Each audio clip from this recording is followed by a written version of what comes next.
Salutations once again to the Truth Core, whoever and wherever you may be on the planet.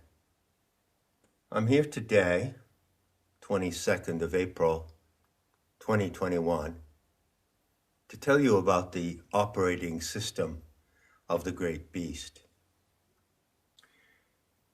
To begin, I'll do something that is sometimes necessary in teaching, as well as in public discourse. That is to say, I'm going to tell you what I'm going to tell you. What I'm going to tell you is all about power. Now, maybe you saw my video, one of the rare videos I've done, where I talked about Gnosticism and shamanism. You can find that on Planetary Tantra, on Nemeta. In that talk, I admitted, quite frankly, that I love power. And I explained what I love about it. Specifically, I'm not talking about power over others or control over others. I use the expression power with others, power sharing. And in fact, power sharing is a short definition of Planetary Tantra. But with whom or what do you share that power? You have power as an individual human animal. And with whom do you share that power? How do you couple your power with another power? That coupling, that dyad, is the root of this practice. One thing, one aspect of Planetary Tantra that makes it so unique and beautiful is that the formula of power sharing goes to the source. So you as an individual can share your power with its source. Where does it come from? You can share your power, the power of your life, with the source that gives you life. That is the simple and elegant proposition I'm presenting here. Now, an essential factor in this power-sharing dynamic can be expressed in a single word: scalar. The word scalar refers to the distribution of anything across different scales or frames of reference. So the power of the OS, of the Great Beast, is scalar. So when a Gnostic speaks about the powers operating in the universe, that which brings it into manifestation, then he or she always places power in a scalar arrangement. And that arrangement is not complicated.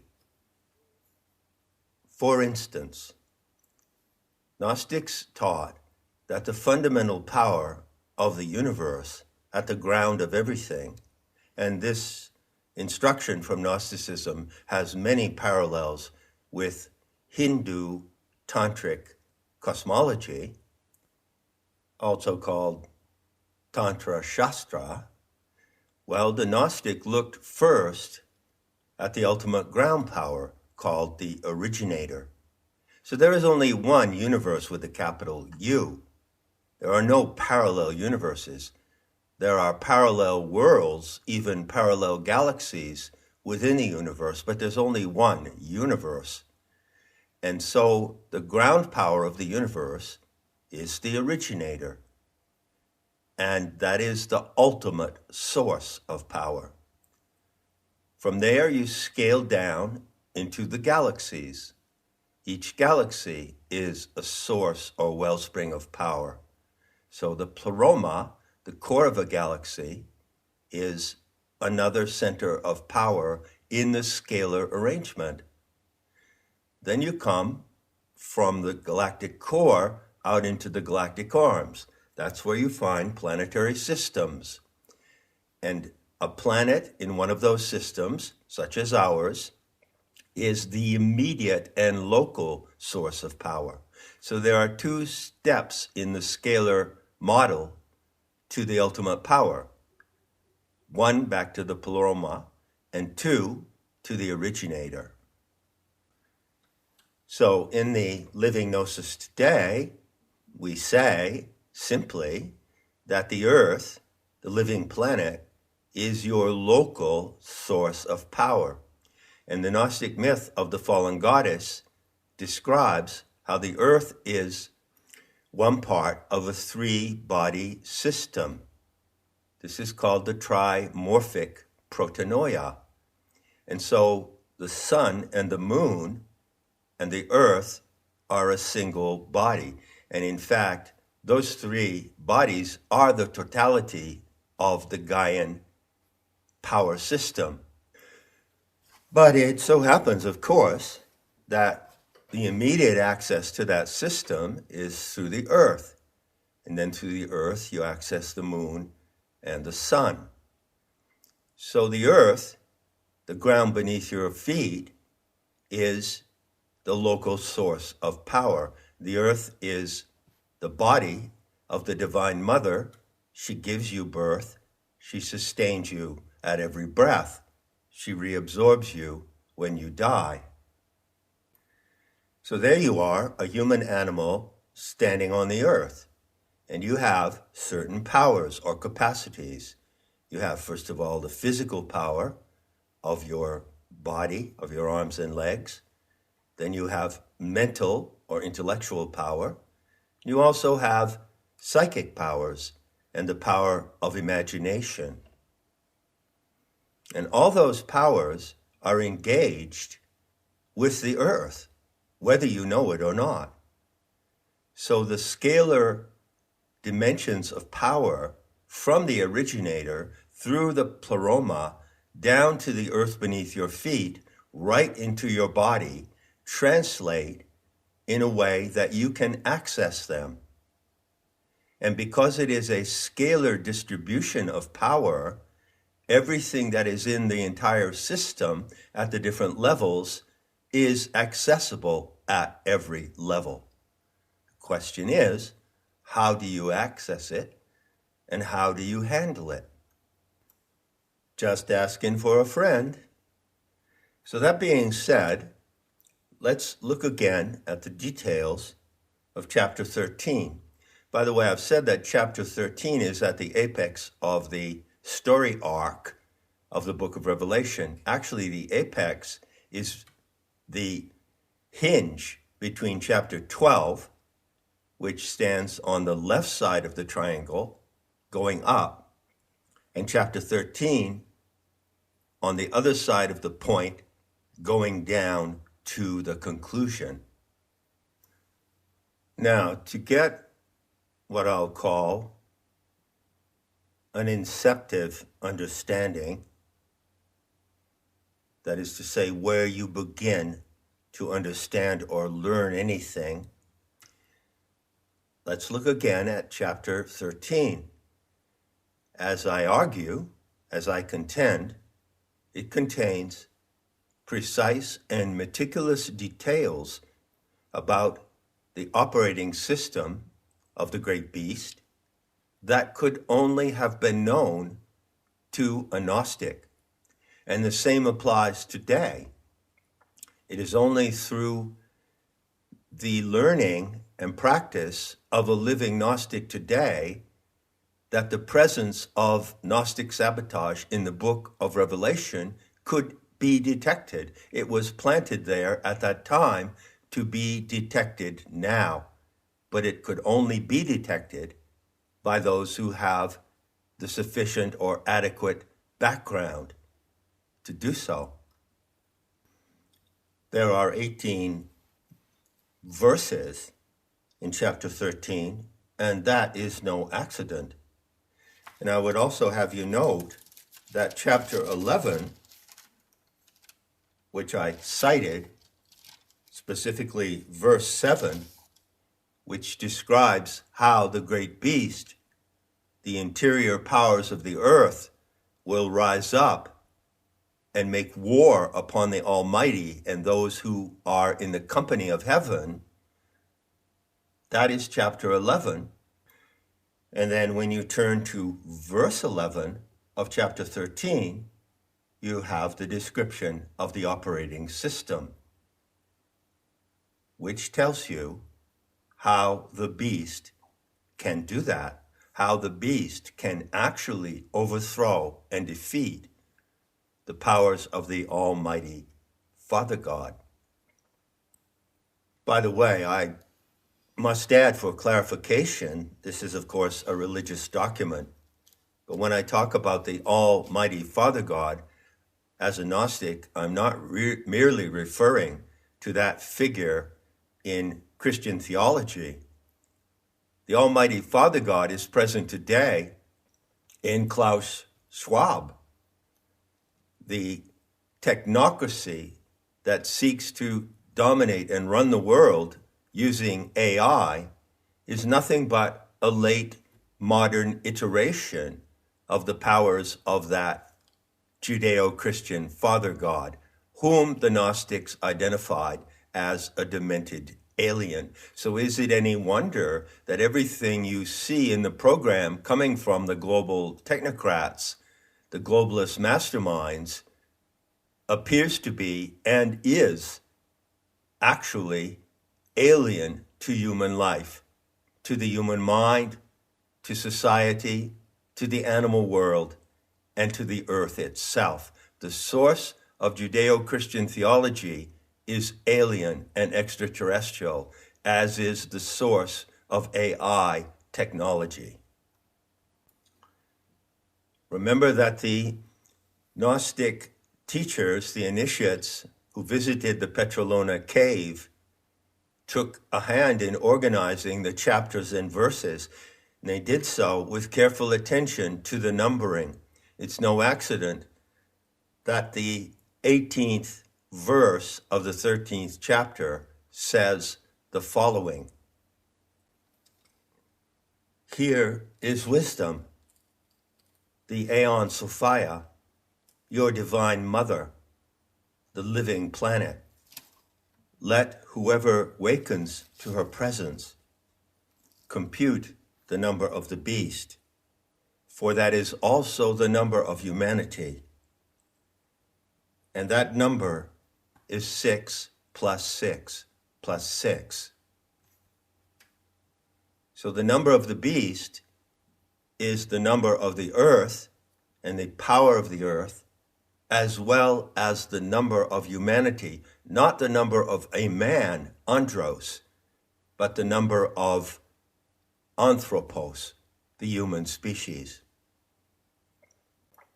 666 is the number of humanity in the Gnostic computation.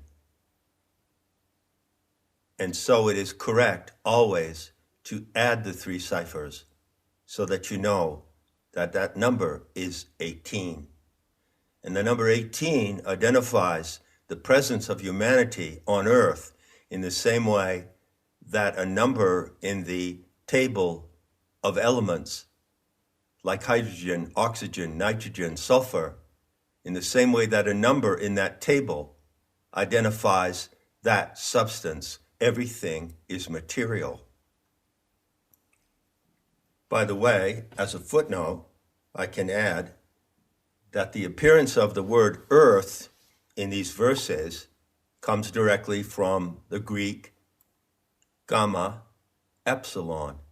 Now there are 2 E's in the Greek alphabet. There is eta, which looks like an E, and there is epsilon, which looks like an N with a long leg. Gay. That is the word for earth, which appears repeatedly in these verses. Is there another reference in these verses that refers to this decoding, namely that 18 is the number of humanity? Well, look at the description of the lesser beast.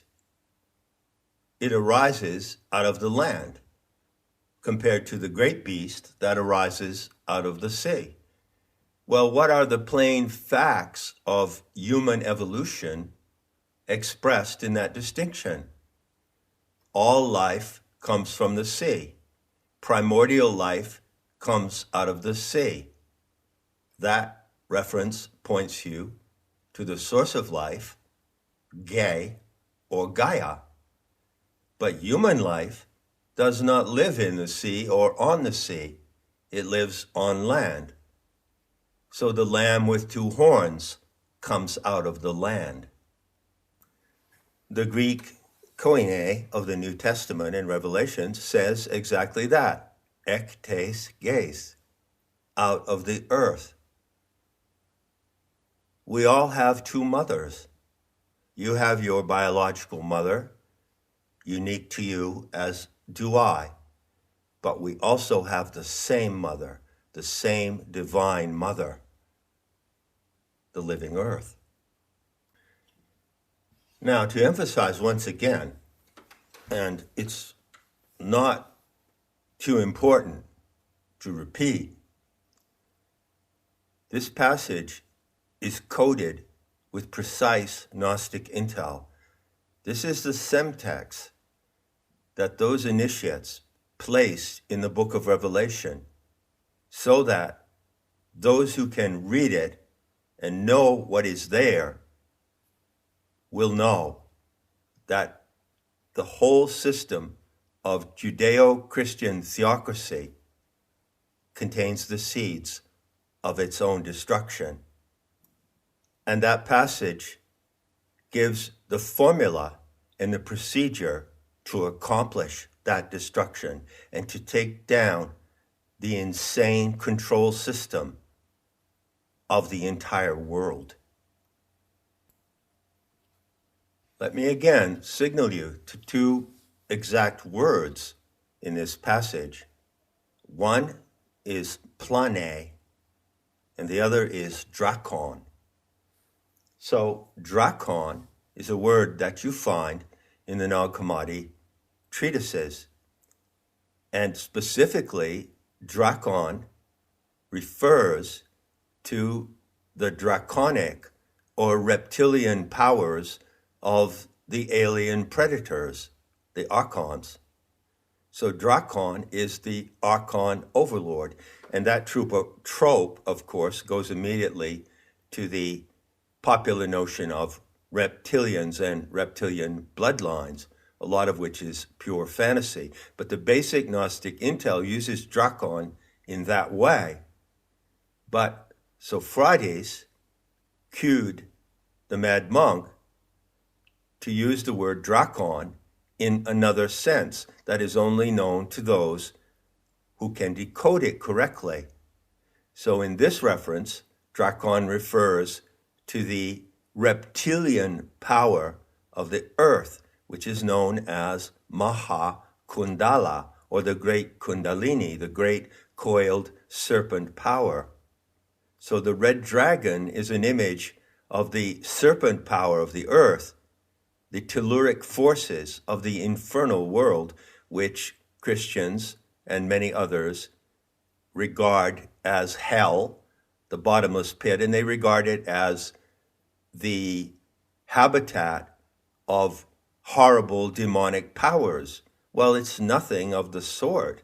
The interior of the earth is the habitat of the draconic serpent power of the planetary animal mother.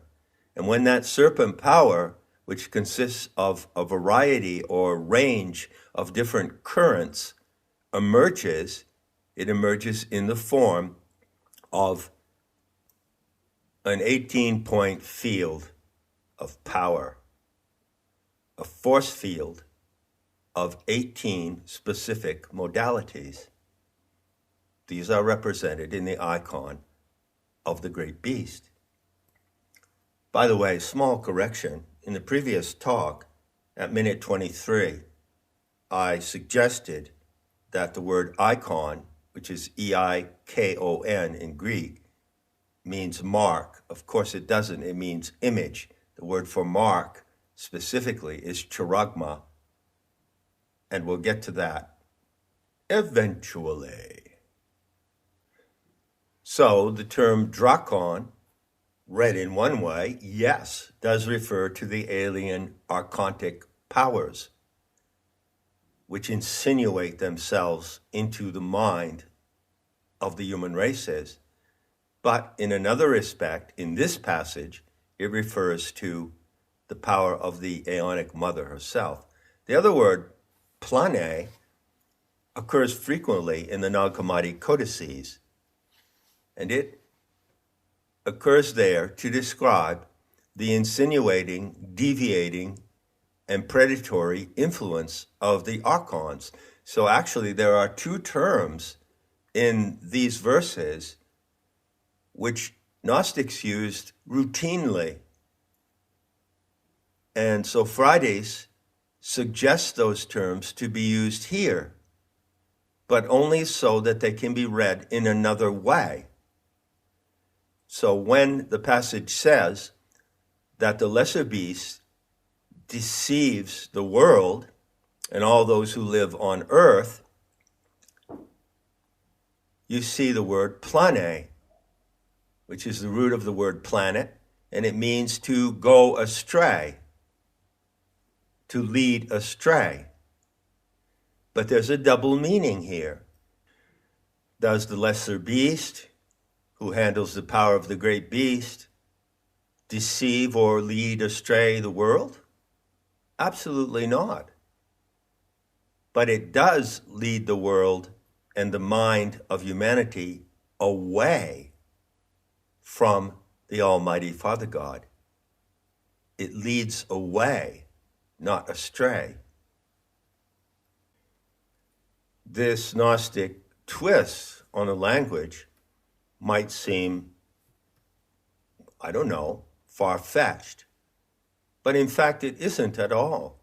Such nuances occur often in the use of specific words in English, Greek, and other languages. For instance, take the word baffle.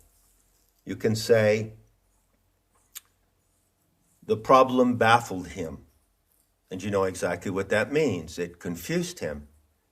But you can also use the word baffle to refer to something that mutes something else, like the baffle of a musical loudspeaker. So the function of the baffle is so that the bass comes through more clearly. See the difference? Many examples of that sort could be cited.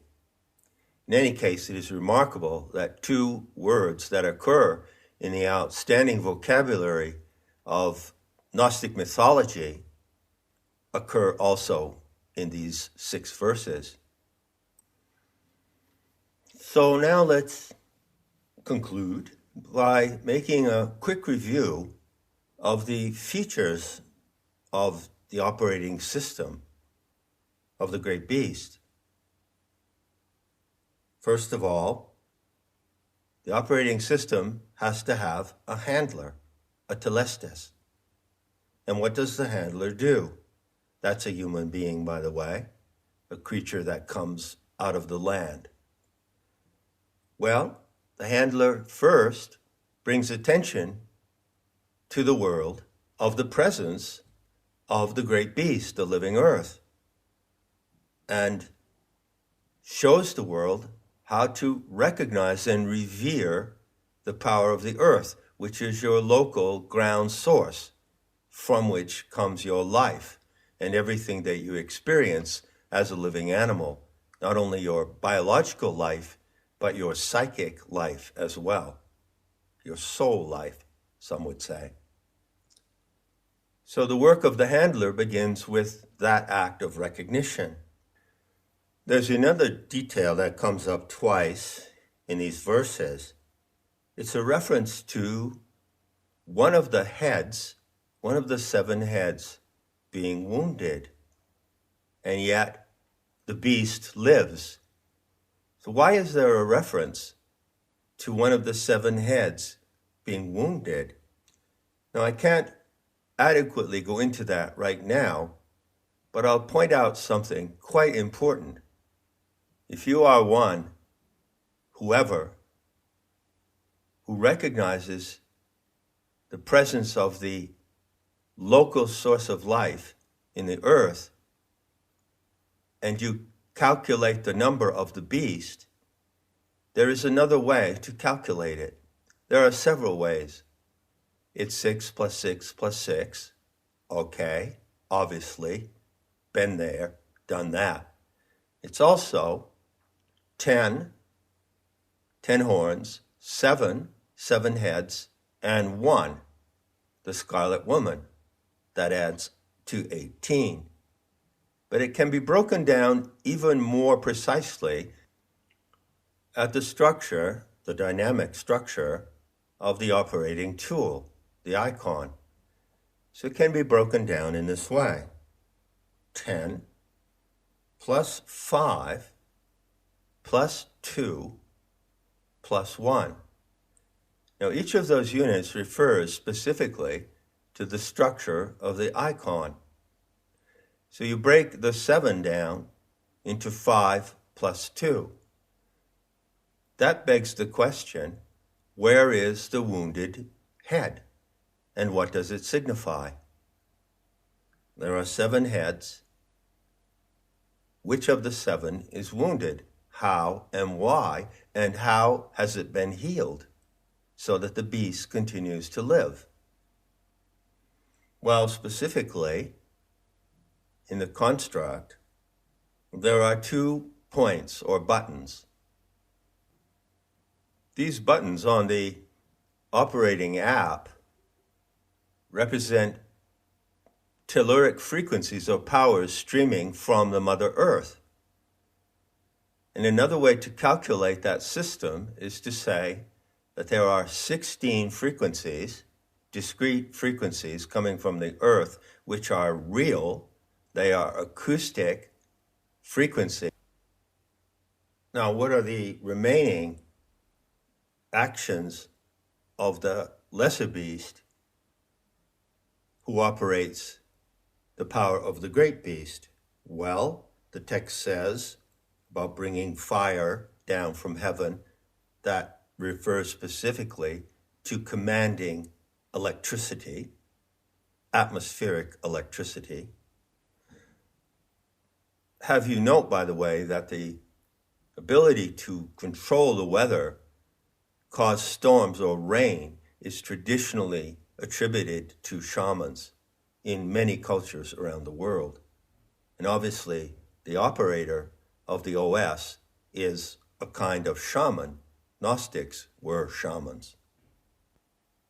You find the Greek word semia, which is the root of the word semiology, and it means a sign or omen.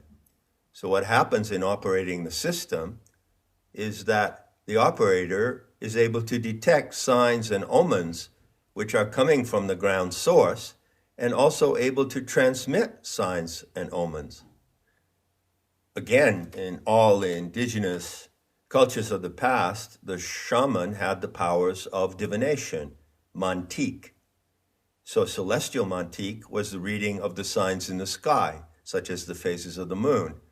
Many other forms of mantique were demonstrated lavishly in ancient texts and among some surviving indigenous peoples today. That is to say, reading the signs of nature, the flight of birds, the flow of water, the arrival of a ladybug on your hand, the flight of dragonflies. Countless examples of the signs and omens commanded by the lesser beast. The text says, in translation, that the handler gives life to the icon. It uses the Greek word pneuma, which is often translated as spirit. But I think life is a better translation in this case.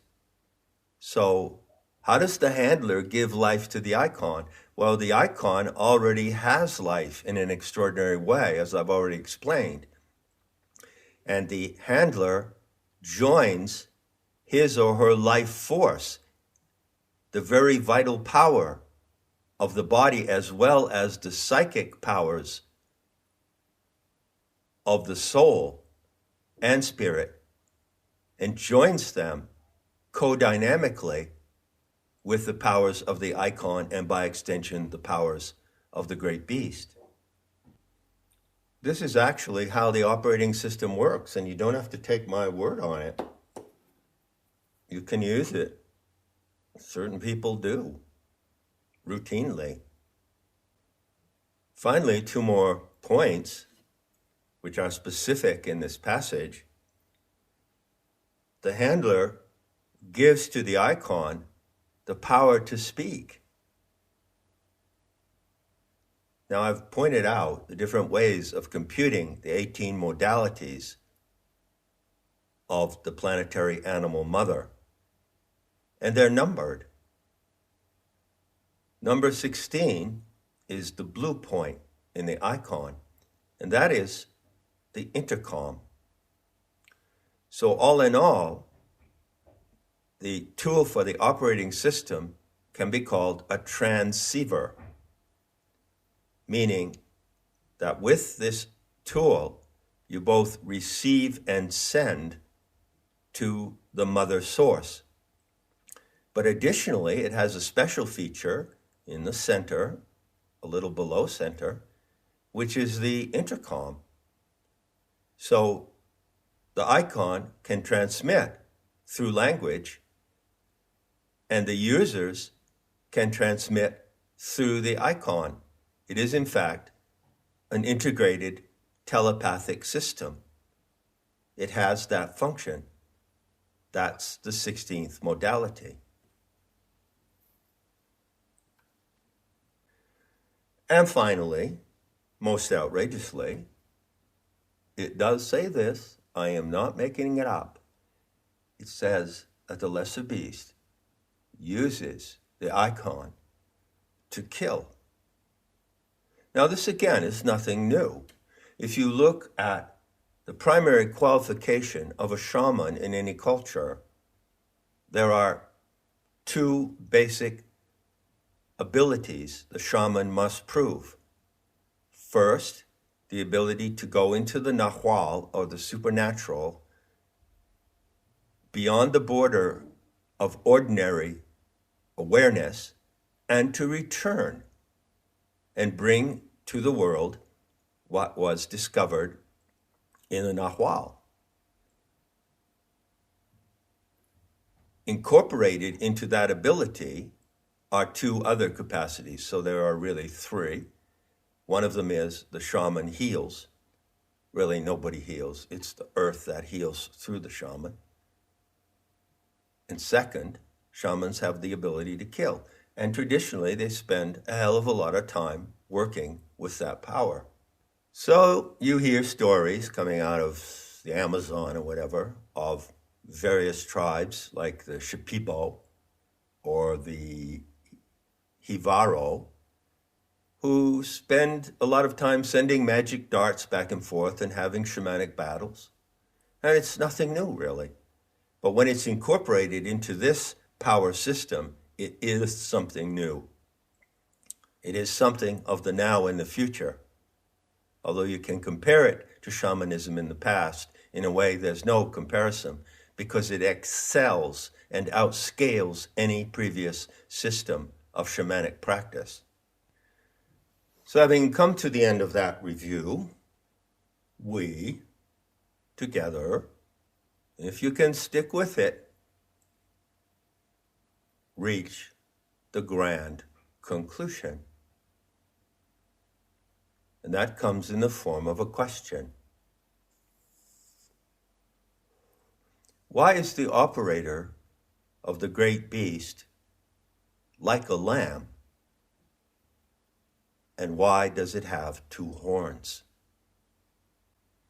Now again, that is a question that could not possibly be answered by anyone was indoctrinated and mind-controlled by Judeo-Christian religion or Islam or Hinduism or Buddhism or any other religion in the world. What Sophrades interpolated into the visions of the mad monk was intended to be read over time by those whoever had the power and the faculties to read it, and not to anyone else. But once it has been read and decoded, it becomes knowledge available in the world at large, and that is now. Like a lamb. Well, what does a lamb look like? Well, it's soft and fluffy and white. So what is soft and fluffy and white to a Gnostic? Well, that would be something called the organic light. The organic light is the naked body of the earth. When you see the Earth Mother, Sophia, who did not create this planet, she turned into it, you see her garments, her raiment, her clothing. All of nature is her clothing. When you encounter her naked, you see her primary substance body, which is a mass of organic light, which does appear to be foam-like or fluffy in a way. And it is, of course, white, hence the Roman or Latin name, or is it the Greek name, for the white goddess, Leucothea. Now,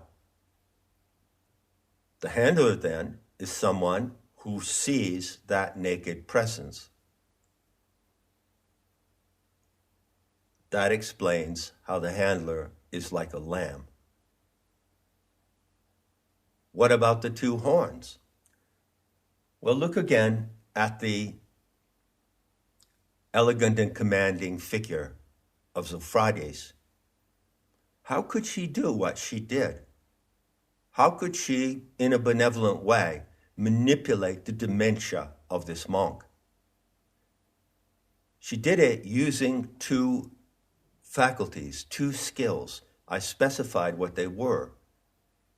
And I submit to you that only someone who can manage these same two skills in an impeccable way is qualified to handle the operating system. These skills are the two horns of the lamb, and they are the power of reason and the power of imagination. Enough said, and I'll be seeing you in the beauty to come.